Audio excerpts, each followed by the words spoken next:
A lot of what you see is one person who did the system from scratch, made some money, and people are watching that person make money and they want to join too. Now, there's only so many people, since we're just such a young company, that have went through that full process. So we're in our infant stages right now. So if you notice, Danique and Oliver found out about it, and then, in 6 months, you see them having 8 agents writing over $50,000 in premium. And they're all fairly new. They're seeing the money, they're getting excited. But see, if I say $5,000 to $15,000 a week, right? 25 to 40 appointments, and I show you how the numbers make sense, and it looks good. A lot of times, you go to a fail-forward opportunity, a fail-forward fast, where you get an $8 an hour script, and then you buy some leads, and you experiment, and you figure it out.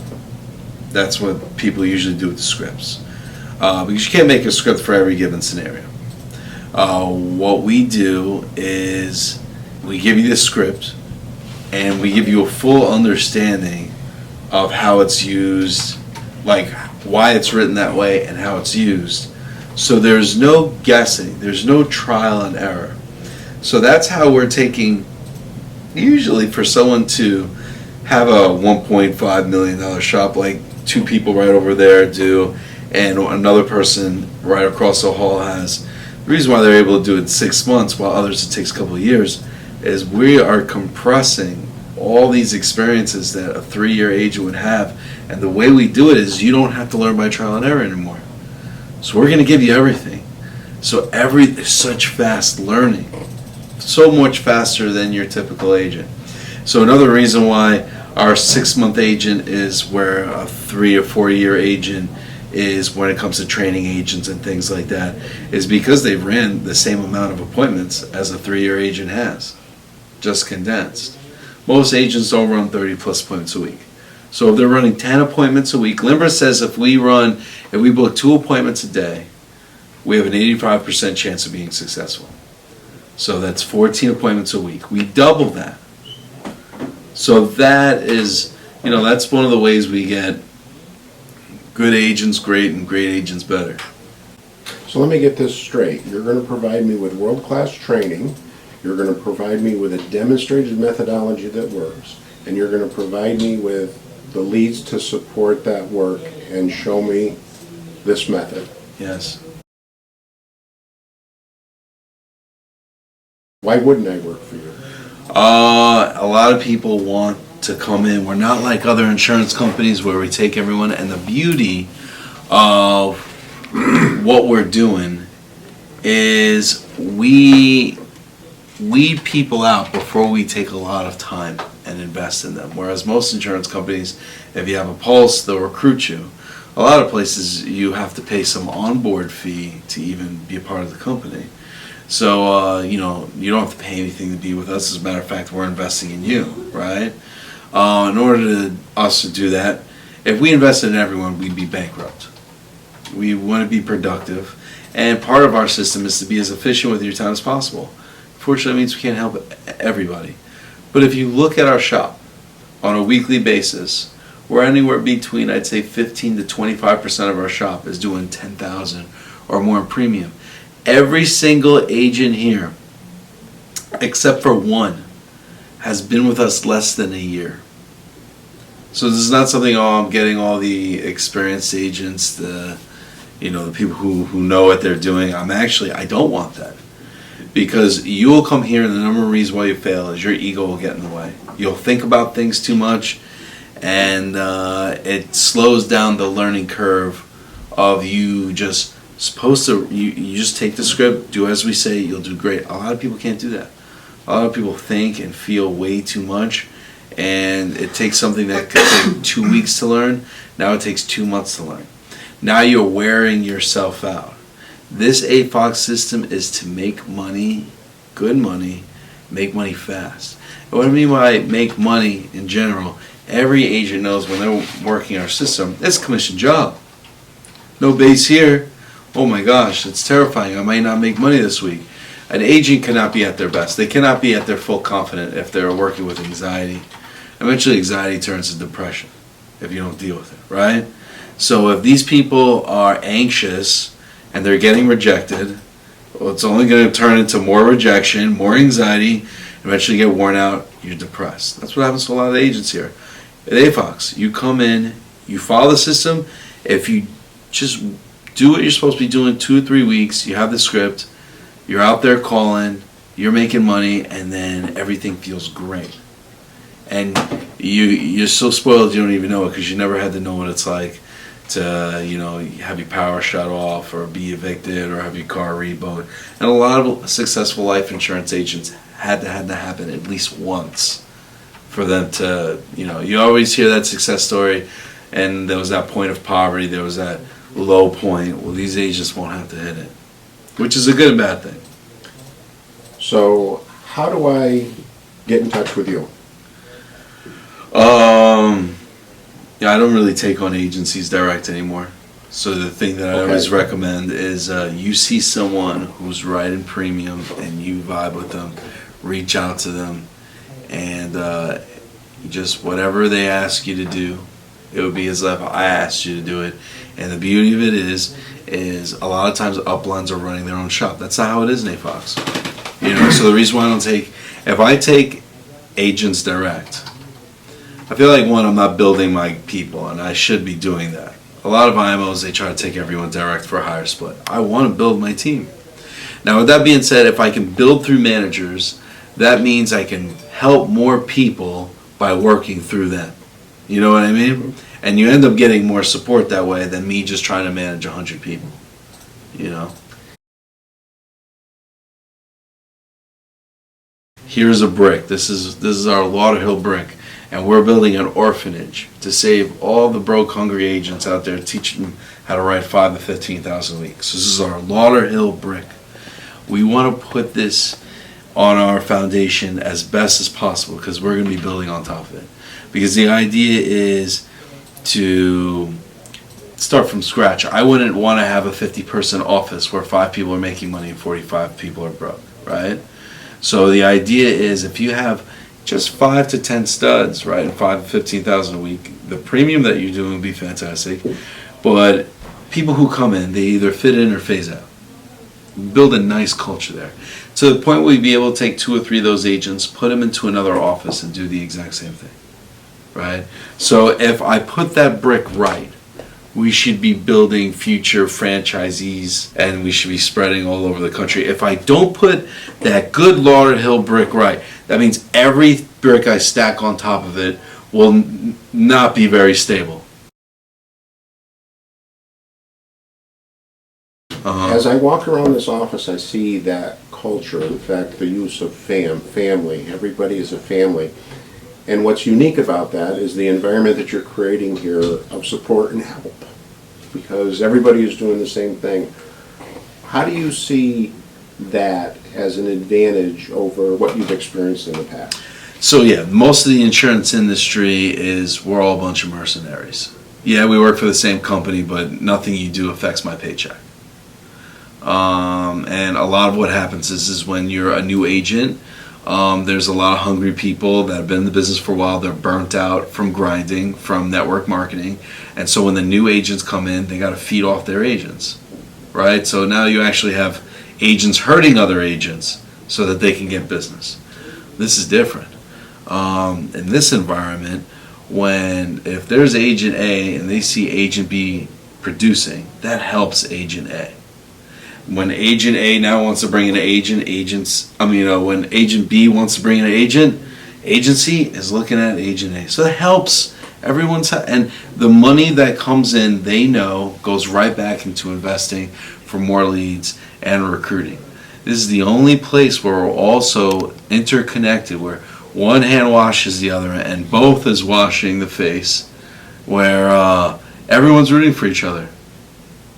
And they know that if someone grabs leads and they don't write premium, then that's counterproductive to what they're trying to do as well. So Everyone here is trying to help each other out.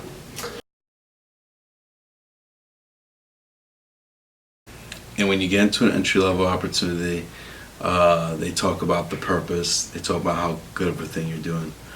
A lot of the times we get agents, and of course they want to help people, but I mean, you know, we're not joining the Peace Corps here. You know, obviously we're here. We're here, and a lot of these people come very hungry. You've come to find out when you come very hungry, a lot of these agents aren't concerned about helping other people. They like the idea of it. It's nice to do something nice and be paid for it, but it's not the empowering thing. Now, what happens is when the more successful you become, the more you are proud and the more that you care about doing right by other people so they can get to, you know, the feeling that where you're at, where everything's okay. You know what I mean?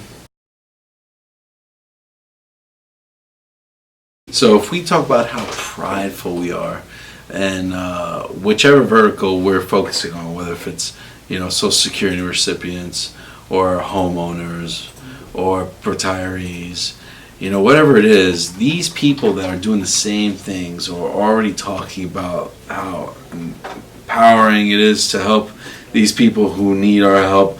So we have to do things that separate ourselves from it. And the reason why, I wouldn't mind being mixed with them, but the reason why is because most of these agents are broke. And so I want to separate ourselves from the broke opportunity, and the best way to do that is just show the premium. You know, for Chris to grow as he did, and then he goes from writing 500 to 1,000 a month, and his last week he wrote 29,000 in premium. That says more than, you know, when people come in, I could talk about how much we love each other, but every company does that. And you come to find out that when you're making money with people around you, like a lot of money, Democrat, Republican, none of that matters anymore.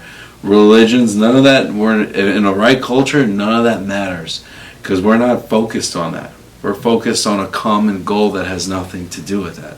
And so we end up bonding over that. Who we're sitting with today, a lot of people will have athletes and speakers and things like that who have nothing to do with what we do as content. You know, some powering motivational stuff. I mean, that's nice. You know, other places, I understand, I like it. Well, they'll get, you know, national insurance achievers where they can actually speak on their experiences and they can relate to agents. What we're doing today is we're speaking with someone who all they specialize in doing is take processes and break it down so that it's easy for people to learn it. I guess it would take the least amount of effort for people to learn it, right? We have been so much thinking about all the people that are in this business that are starving, and how when they come in, you know, not only to make the onboarding as easy as possible, but get this on front of them. Because we were just talking, you know, it's if you see it, no one's out here marketing 5 to 15,000 a week. No one out here is marketing. You should be 25 to 45 appointments, and 25 is an absolute minimum. If you're at 25, I'm still asking why wasn't it 30? And the way we guarantee that we're going to make money is through healthy activity. They had this really cool centipede. That what it does, it had this amazing neon glow to it at night, and it's no longer around anymore. What it would do is it would fall off the tree, and when it fall off the tree, it would hunt in a circle, right? So make sure it didn't miss anything. If it went a straight line, it might miss something, right? So it's hunting in a circle. And the reason why they're not around anymore is because they would go so much in a circle where it was just so inefficient, they never found food. You know, so people mix hard work with healthy activity all the time. Here we have the healthiest activity, the most efficient way to get the food is done here. Because it's not a place for grunts. We're not here just feeding off your commission. You know, we're all putting time and money and effort into this, And so we got to make sure we got to get the best out of each other. And that kind of synergy is what, not only it's going to help us make the most money, but it's going to help us grow into the best people we can be, I feel. You know what I mean? When you were starting this company, you had a vision, and that vision certainly included objectives on a broader scale. But as you think about that vision that you created, how did you see your team? What were some of the things that you saw in that vision to start this business, in the team of the people that you wanted on your team? That's changed over the couple of years that we've been here. I learned a lot. And a lot of these lessons taught me the importance of culture. I wanted to recruit the whole country.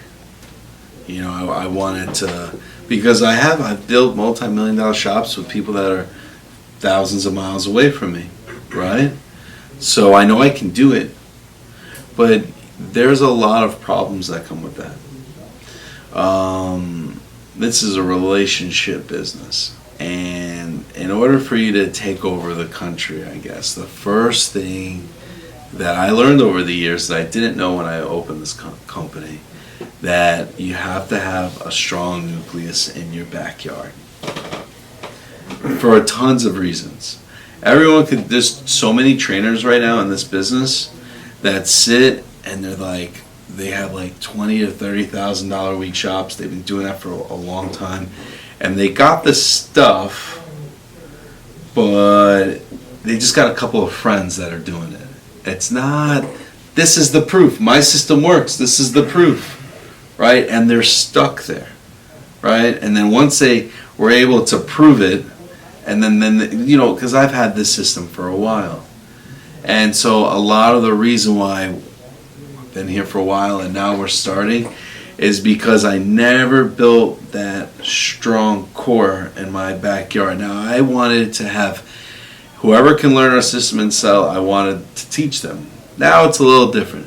I always wanted to do, extending a helping hand to anyone who seeked it. So people who come hungry, who come wanting to learn, I want to help them. But now we're being even more careful. There's a certain kind of humbleness that is just going to be required to be a part of the team, to be successful. And there are a lot of people, they may grab leads and write premium very early. But if you can't humble yourself to learn the system, even if you write premium, it's temporary. And every person that I've seen that come and grab leads and they say they want to do it their way, it's worked, but it's not sustainable for whatever reason. All these six-figure agents, they come in, I've worked the leads, they come in, they bomb. But when they learn our system, they win every single time.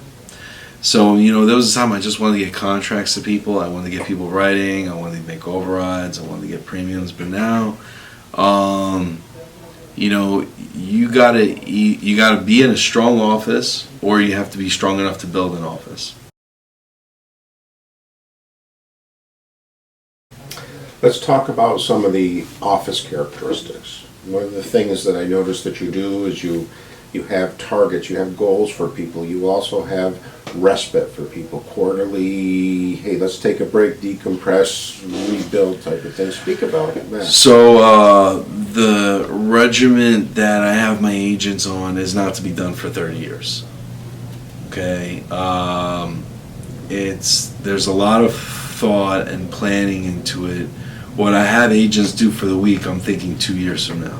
So what I mean by that is, I know how hard an agent can work, and I know how hard is too hard and how much is pushing it. So what we do every quarter for the agents that are living this kind of life that we're living, we know you need to decompress, and it's usually about once a quarter where we all go away, and it's always a different place. And it's a place that, there's bonding, there's team building, we're talking about the business, we're talking about other things. That's amazing. And that's important, because when you are faced with a hardship that is bigger than you are going to look somewhere else. So when you come in here, I'm going to put an obstacle that's bigger than you. So it's the culture that keeps people from looking. Once you look, you're dead, because it takes 100% focus to get what's going on here, and you have to be like that for several months. You know, we say once you write 100 apps in 6 months, then you kind of get it. You know, so it takes time. You know. So at the end of this time, this investment, both on my part and on your part, I reached the AFOXLIFE, living the AFOXLIFE, heard it, seen it, heard it talked about. Describe to me what the AFOXLIFE is in your opinion. Oh my gosh. So why don't I have that much leadership training? Because if you are at a point, let's say you're 2 years into it, that means you've made mistakes, like you've tried to outthink the system, you've tried to find shortcuts, you've tried to find whatever, and then you humbled yourself to give yourself to this system, right? That alone develops so much leadership abilities. Because in order to be a good leader, you have to be a good follower, right? You just can't come in and say, all right, everyone lead me. You have to, it's all part of the cycle. You know, once upon a time, I was a big rah guy for someone else's system. You know what I mean? So where you're going to be at is, you know, you're going to get, but you still have to get better. It's not like you know everything, right? So Dave is a perfect example. He's on 11 years and he's still learning new things. So in order for you to get like that, you have to be humbled by the process in the first place, right? Now there are people here that I've had here that never lived that life. They rode premium. They're the same person they were when they got here, and they never really grew. It is something about when you get that thing that is just so much bigger that you have to deal with, and you find a way to do it, you end up becoming bigger and stronger than what you were, right? And you know, we have a new guy right out there. He made his first contact, and he's like, "Oh, I didn't get it. I bombed on it." And he sat there for 15 minutes sulking about he's learning like some big leadership abilities right now. He's being so hard on himself. Eventually, he's going to learn to relax, and he's going to be a much stronger person for it, rather than here's some leads, do whatever you'd like to do. And you know, a lot of times, whatever you like to do, whatever you feel like is not what's best for you. You know, so most people who just take our leads and run with it, they don't do well. But every person who puts our system with it does well. So they have to submit to something. You know, so I just always come back. If you can submit to something, you know, right now, it's a very shady world, right? It's a very cold world, and there's no blanket, right? Everyone's promising you something. If you stay coachable to this, if you do this, you're going to have this beach house, you're going to have this helicopter, you see my wife, you can have her, right? Right? And then it doesn't come true. And you wasted 6 months to 2 years to finding out it was bullshit, right? So this is something that our hardest task of all is to separate ourselves. It's real here. And so once you've humbled yourself to say, I'll learn to love again. My heart was broken, but I'll learn to love again. And you give it a chance, and you can really open yourself and be fully committed. You know what it's like to be vulnerable. You know, go on, I'm sorry. No, so I was going to say, so the AFOXLIFE then is really a story of chapters, right? Chapter 1, Chapter 2. If you could highlight those chapters, the evolution in terms of the AFOXLIFE. Man, what a fantastic, this will be funny. So, Chapter 1, I suck. Right? Why do I suck? I'm trying as best as I can. The script doesn't make any sense. Man, I don't know why I'm saying it like this. You know what? Adam says it a little different than Dave. You know, this isn't me, this is them. Chapter 2, it's me. You know what? I'm seeing other people doing it, and they're going through the same training I am. The only variable in this equation is it's me. Now it's, if you can come to that conclusion, you can go on to chapter 3. If you can't come on to that conclusion, it sounds like the lead sucks, the training sucks, everyone sucks, not me though. And then you go away. You don't get a chapter 3 in this book. You're done with the book, right?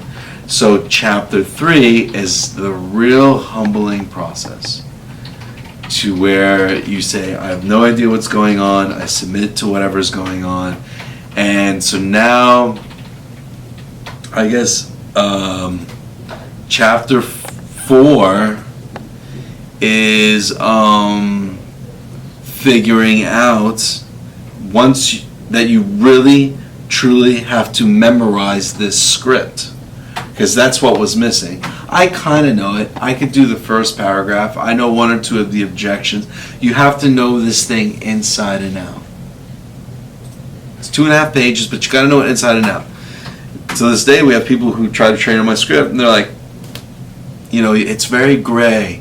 Sometimes you got to be in the script, sometimes you got to go off it. No, it's very black and white. All we're doing is be in the script, and when someone says something, we engage them based on what they say. And then we come right back to the script, right? If you don't know the script inside and out, you can't do that.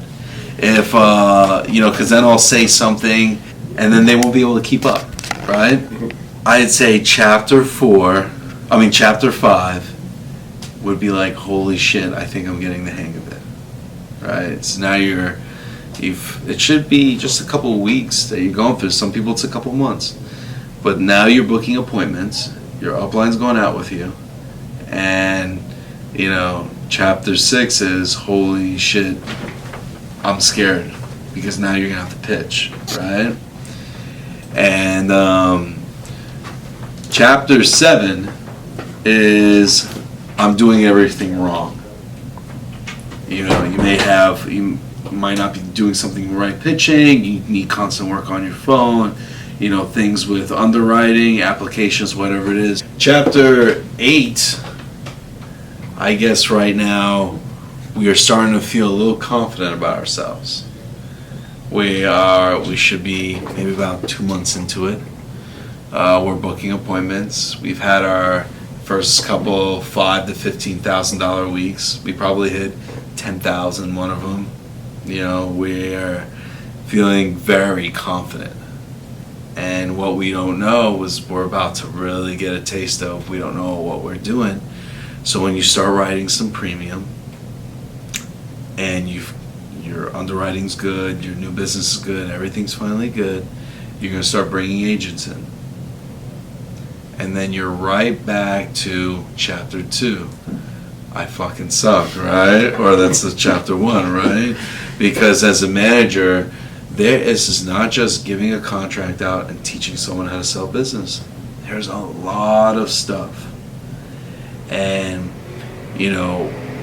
once you realize that, and once you realize it will be the exact same process that you would have to have done as an agent to humble yourself and realize that as good as you thought you were, you're nowhere close in this particular thing. This is a skill game, and you need someone to teach you the skill, right? You'll come to that conclusion a lot faster. You'll be a lot more humble, be a lot more open-minded. You'll be a lot more empathetic towards people. It's not always, people are very into what they want. The listening skills and the being mindful of not only what's going on with you, but what's going on with other people. Those skills will help you grow as a leader tenfold, even if you never sold a policy ever again. You know what I mean? The book doesn't end. Keeps going. That is gold, man. You did a great job. Awesome. That's great. That's Appreciate it.